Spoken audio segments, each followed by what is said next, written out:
And breathe, James. I feel like this is going to be a controversial video. So I would like to add at this point that I'm comfortable with comments of people who disagree with me. Okay, I want to see them in the comments below. I want you to be comfortable to disagree with me.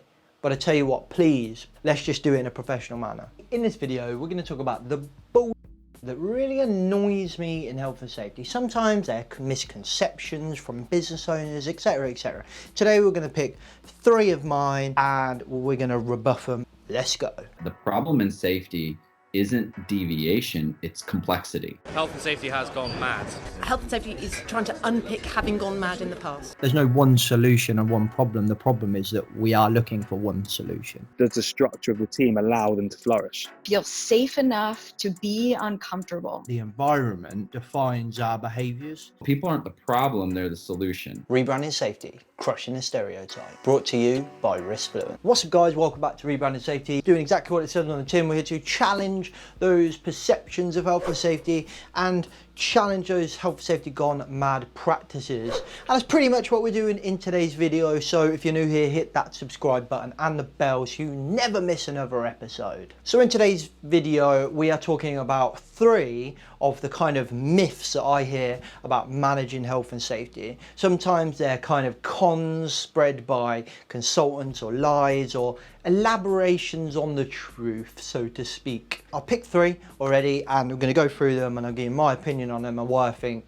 that they are elaborating with the truth or just plain old bullshit. Number 1, download this pack of return to work planning and risk assessments and signs and you'll be compliant. If you install our management system, you'll be compliant. Employ us as a consultant and we'll make you compliant. What even is compliant? Like, compliant with what?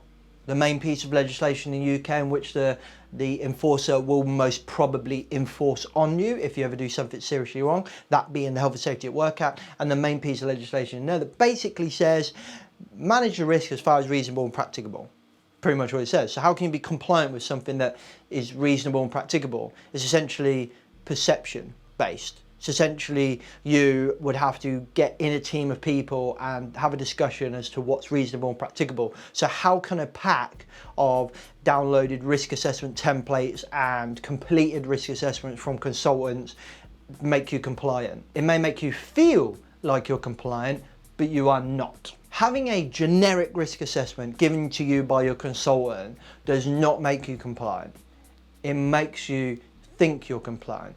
It's a false sense of security, pretty much all it is. I was shared a great video by Tanya Hewitt on LinkedIn the other day, and I'll link it in the description below, essentially around the dangers of paperwork in health and safety. So when you see a statement, we will make you compliant, just keep in mind that there's a lot more than just installing a bit of paperwork and a management system that makes you compliant. A common misconception from small business owners and responsible persons is something like, no, my consultant manages health and safety, I don't manage it. I'm the enforcer from the HSE. Take me through how you manage your health and safety. My consultant does it. I'll ring him up and he can come around. No, there's no need for that. We want you to take us through it. No, so my consultant manages health and safety, I don't manage it. So you don't manage health and safety. So you don't really know how your consultant manages health and safety within your business. No, my consultant does it. That's why I pay him a lot of money for it. So do you understand that you're the duty holder, you're the responsible person under the eyes of the law, and that, you know, it's you that's responsible and it's you that we're going to question and it's you that could go to jail and it's you that could get fined, not your consultant? So this is a misconception, and essentially it comes very kind of tightly coupled to the first thing I just said. It's around this perception of compliance and being compliant. But you as the business owner ultimately responsible for health and safety in your business, for managing health and safety, for managing the risk, the health, safety and welfare of your employees is your responsibility. You cannot defer that to anyone else. You cannot delegate it through the system. What you can do is delegate the task and the day-to-day management or day-to-day responsibility, whatever you want to call it, but you cannot take that responsibility away from yourself. If you employ a consultant, you are employing a consultant to give you expert advice, but they are not taking away the legal duty that is yours. So You need to be hand in hand with that consultant. You need to understand what they're doing. You need to have a relationship with them, and the relationship needs to be on the basis that they are helping you manage your risks and your responsibilities and enabling you to do what you need to do. That's how a relationship should be. The relationship should not be built on the premise that if you do this, we are your competent person and we will do everything for you. They may be your competent person, yes, but they cannot do everything for you. You need to do it. You need to understand it. You need to get it. Because when the HSC turn up on the door, they're going to want to talk to you. Will they want to talk to your consultant? Yeah, probably they will, right? But they're going to want to talk to you because you're the duty holder. If you own the business, if you're the CEO, if you're the top of that business, you are the duty holder, not the consultant. They're your competent person, and a competent person can be the consultant, can be your operations manager, can be your head maintenance manager, can be your safety professional that's employed directly within the business. It makes no odds. But you have that responsibility at the top of the chain. This one, and well, to be honest, we've got two. I said three, but actually it's four. This one and the next one really get under my skin.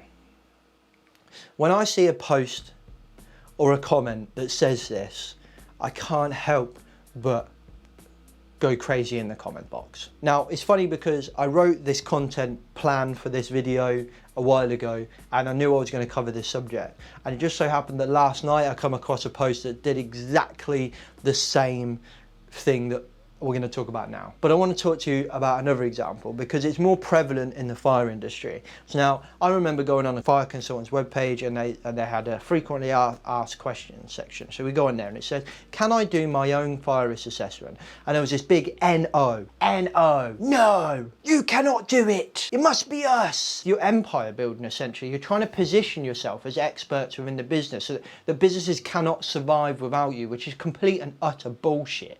Yes, you can. In the RRO, there's not even a requirement for you to be competent. It just says you must do a fire risk assessment.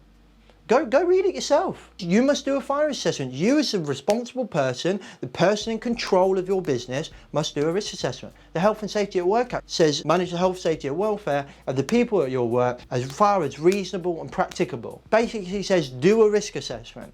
Yeah, that's what the Management of Health and Safety at Work Act says, do a risk assessment. The Management of Health and Safety at Work Act says you must also employ a competent person to help you. But it doesn't, the two don't marry together. Essentially, if you want to read between the lines, you have to be competent to do a fire risk assessment. You have to be competent to do a risk assessment. That goes without saying. So I stumbled across this post last night, and the post says, health and safety question of the day. Can I do my own risk assessment? Two like spaces down. And the answer, another big NO. And then she listed off this thing basically where she said, you need to be an expert in confined spaces and COSH and PURE and all of this and all of that and all of this, blah, blah, blah, blah, blah, blah, blah.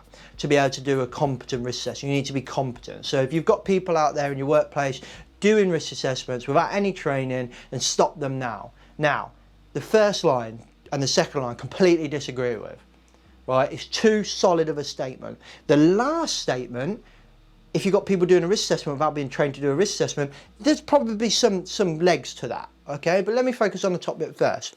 Can I do my own risk assessment? No, in big writing. That's probably all people are going to read. They're not going to read the rest of it. They've just gone, oh shit, I can't do my own risk assessment. That's what they're going to remember. And you know that you wrote that post knowing that the first bit they're going to read, can I do my own risk assessment? Then they're going to see no, and the next bit says see more. They're not going to click that. They're going to remember that bit at the top, right? And you've just caused a massive problem for us in the business, in the profession, sorry.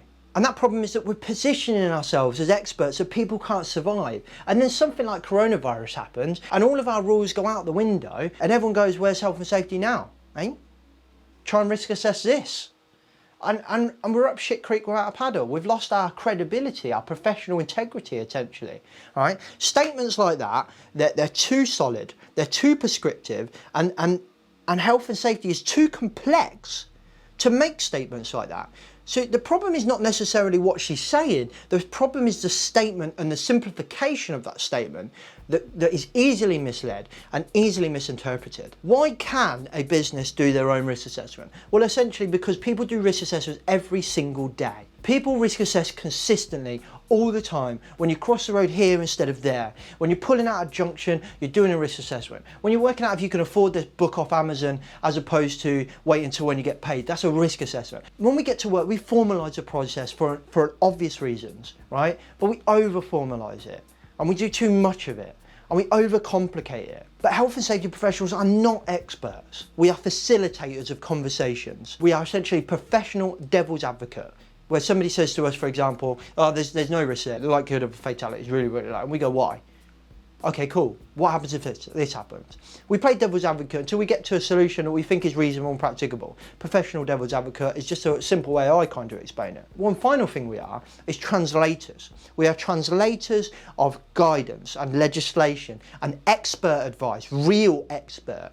Not health and safety generalists that like to think they're experts, real experts. So if we're talking about chemicals, right, or we're talking about COVID, for example, we're going to go to medical, clinical, biological, whatever, experts and get their advice. We're going to go to the government guidance and get the expert advice. And we're going to translate that so that it's applicable to our operations. That's what we do. Stop positioning us as experts in everything, because it's pretty much impossible for us to be an expert in COSH, in PURE, in confined space, in working at height, in electrical safety, in LOLA, in, God, I could go on all day, asbestos, in construction safety, in general risk assessments, and general safety. There's no way we can be an expert in all of that. What we can do is read the guidance and understand the guidance, but we're not experts, right? We're generalists, and that is a good thing. It's a good thing to be a generalist. If we're experts in anything, it should be risk assessing, communicating, facilitating, and translating guidance and information. And the great irony of this is, imagine if you trained for years and years and years to be an electrician, for example, or an engineer. Let's go with engineer, because this lady quoted PURE in her post. Let's go with engineer, right? So you understand the ins and outs of a machine. You understand the fixed guards and the interlock guards and all the different types of guarding. You understand, valves and buttons and all of this stuff. You understand the risk from an engineering point of view. You get it. You, the engineer, you're the expert. And you get the operator. The operator trained for years and years and years of how to run this machine, right, to an nth degree that he can get the best product out of it. That operator is the expert at running the machine. The health and safety person is an expert at neither, but what we are damn good at is understanding the guidance, bringing those two worlds together.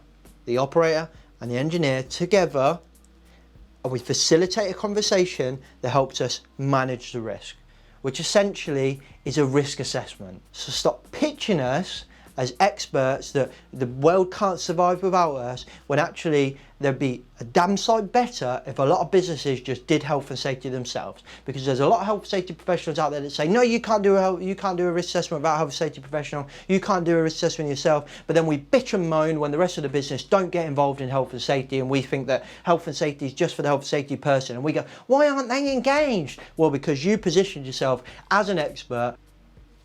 And breathe, James. Anyway, let's get to the final thing that really gets under my skin. Overuse of PPE. Let's just put PPE in to be extra safe. Yeah, we've done the job, we've pretty much segregated area, but let's just wear a high-vis in case. In case what? In case what? Like we're working on a roof. I remember seeing a post on LinkedIn a long time ago, and this guy who was like, I looked out the window and I could see this roof, and there was a load of blokes sitting on the roof, and they were working away. No PPE, nothing. I found out who they were. I rang up their boss and I said, yo, no PPE, you lads, nothing. And he had two pictures, of basically one picture of these guys not wearing any PPE, they were just working on what looked like quite a broad roof, if I'm honest. It was quite wide, and also just to add some context to this, it had fixed edge protection. So essentially they were just on a floor, top rail, mid rail, and what looked like, but it was hard to confirm on the picture, it looked like a tow rail as well. Picture two. They're wearing a hard hat and a high vis. What for? They're on a friggin' roof. So what's the hard hat protecting them for? Bird shit, or rain, or hail, bad hair day, and a high vis. What's the high vis for? PPE is a last line of defense. PPE is a last resort. PPE is something that we put in as a last resort, because the residual risk, after we've tried our hardest, as reasonable and as practicable as we can to eliminate the risk, to substitute the risk, to mitigate the risk through engineering and controls and admin controls if you want to do admin controls, right? You've done all of that stuff and there's still a bit of juicy residual risk. Now we want to start looking at some PPE, but do PPE where it's reasonable, where it's practical, and where it's going to deliver value.